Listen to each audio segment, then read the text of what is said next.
terima kasih dan tepuk tangan untuk seluruh warga Desa Tambakrejo. Iya. Desa Tambakrejo, Kecamatan Wonotirto, Kabupaten Blitar, ya Nduk. Bono yo. Matur nuwun dumateng sedaya warga masyarakat lan perangkat desa, Bapak Lurah, Bapak Kepala Desa beserta jajaran, para alim ulama, Bapak Kiai, Ibu Nyai wonten ing laladan Desa Tambakrejo mriki. Bono. Tegese ya ora ana gesek antarane budaya karo agama. Bono yo. Wis nyawiji manunggal tetunggalan kanggo ngangkat derajate wong sak Nuswantara, Nduk. Ngono yo, Mbak. Bener, Nduk. Mula para pinter wis paring dawuh, hidup dengan agama akan terarah, hidup dengan ilmu akan mudah, hidup dengan seni akan indah, hidup dengan olahraga akan bergairah, hidup dengan selingkuh kakean pola. Wis pas kuwi wis sak paket. Iya. Sing dianti-anti wis dadi bukti, sing ditunggu-tunggu wis lumaku. Anggonku ngestu padha dawuh timbalane pepunden. Iki menika Bapak Kepala Desa Tambakrejo Wonotirto Blitar. Oh iya. Bapak Kepala Desa ya kuwi Bapak Surani. Bapak Surani. Piyayine sembodo pinter ngrangkani kelawan kabeh para warga masyarakat. Bono yo. Dadi pimpinan yang amanah sehingga mampu membawa Desa Tambakrejo menjadi berkah. Oh iya. Bersih desa para warga masyarakat ana ing Desa Tambakrejo sing nyatane wis manunggal tetunggalan, gotong royong mat sinamadan daya dinayang bersatu untuk mewujudkan rasa syukur kunjuk oleh ngarsane Gusti kang nyipta jagat, mergo kanikmatan kemurahan lan uga barokah kang diparingake kabeh para warga ing Desa Tambakrejo. Ngono ya, Pak. Iki mesti dadi adat sing maton kok, Nduk. Saben taun mesti Tambakrejo iki nganakake ya kuwi tasyakuran bersih desa, larung sesaji. Oh iya. Bareng digelar wayang kulit ngene iki ora perkara dalange utawa bintang tamune sing kepareng rawuh ing atase nggon panggonan sing sakmene jembare iki mesora sedeng kok, Nduk. Oh iya, Mak. Ora perkara dalange sing apik dudu, ora perkara pelawake utawa bintang tamune sing kondang dudu, namun iki sebagai bukti salah satu kepedulian penonton wayang Desa Tambakrejo terhadap kelestarian budaya Indonesia. Tepuk tangan untuk Desa Tambakrejo. Oh iya, kaya ngono kuwi, mula adat sing kaya ngene iki ayo dilestarekake. Iki mujudake dana rasa, sedekah utawa iuran saka perangkat desa ya melu urun. Oh iya. Akhire dadi hiburan sing maton kaya mengkene iki ora mung nyenengke para warga masyarakat saka sakjabane Tambakrejo, nanging uga nyenengake paring rejeki marang seniman, tukang tendo, tukang son, babakan ing bab dedaharan. Oh iya. Iya durung kanca-kanca bakul kabeh. Iya yo bisa. Kabare sing gak tampa jare yen wayangan ana ing Tambakrejo iki rata-rata sing dodolan apa wae mesti diparingi laris. Heeh, Nduk. Mergo pancen kanca-kanca bakul ana laladan ngene iki ngerti carane piye anggone ndedonga nyuwun karo Hyang Gusti ingkang ngakarya jagat ming dodolan laris kuwi piye carane padha ngerti.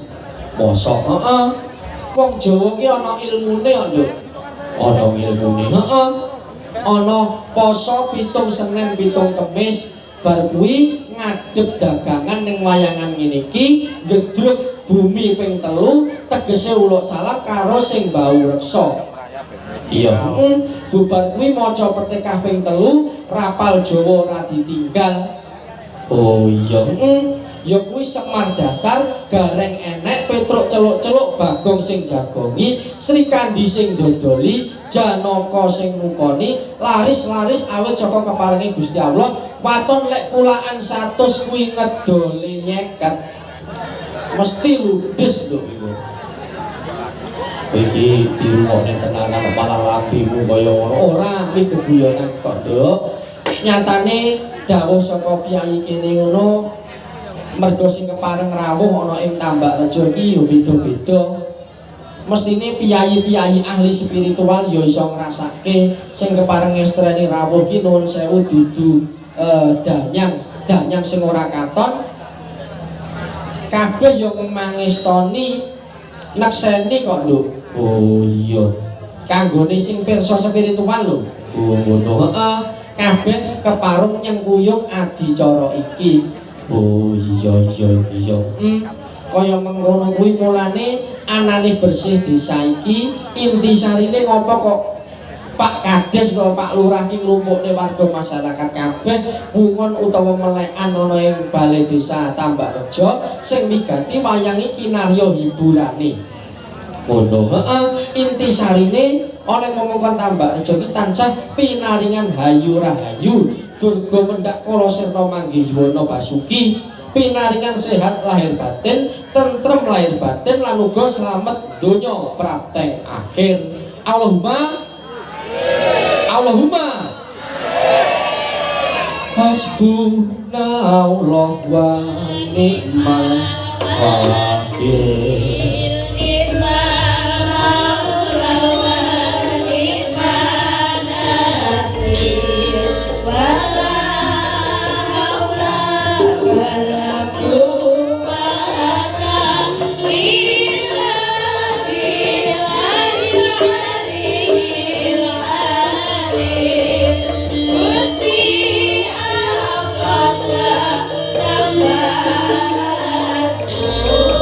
Ingkang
dumateng sedaya panitia lan para perangkat sapa Bapak Kepala Desa Bapak Surani, Bapak Sekretaris Desa Bapak Sukimin, Kepala Seksi PMD Pak Boirin, iya, Kepala Seksi Kresra ya kuwi Bu Indriana,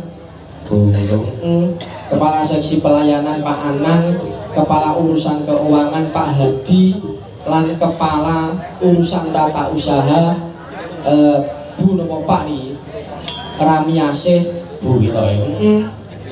Uga matur nuwun sanget dumateng Ketua BPD Bapak Marwan, Ketua Panitia Bapak Sukimin utawa Pak Carik, iya Ketua RT RW lan sedaya tokoh masyarakat, tokoh pemuda Karang Taruna, uga matur nuwun.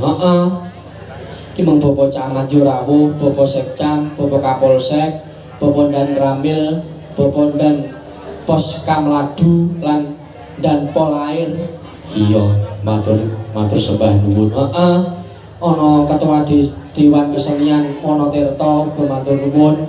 Ngono. Lan iki mau aku sore ditemoni seniman-seniman saka Lumajang uga rawuh. Matur nuwun. Iya yo iya. Aja kesuwen bintang tamu nindang ditokne. Sapa panjenengane Masku Mas Jo Kritik karo Mas Jo Kluduk? Ngono salah kesuwen wektune salah wengi. Ya ora apa-apa nduk pancen wiwite iki mong ya wis rada bengi dadi ya harap dimaklumi. Iya Mas, ayo Mas. Sampun kene lagune Mas Jo Kritik.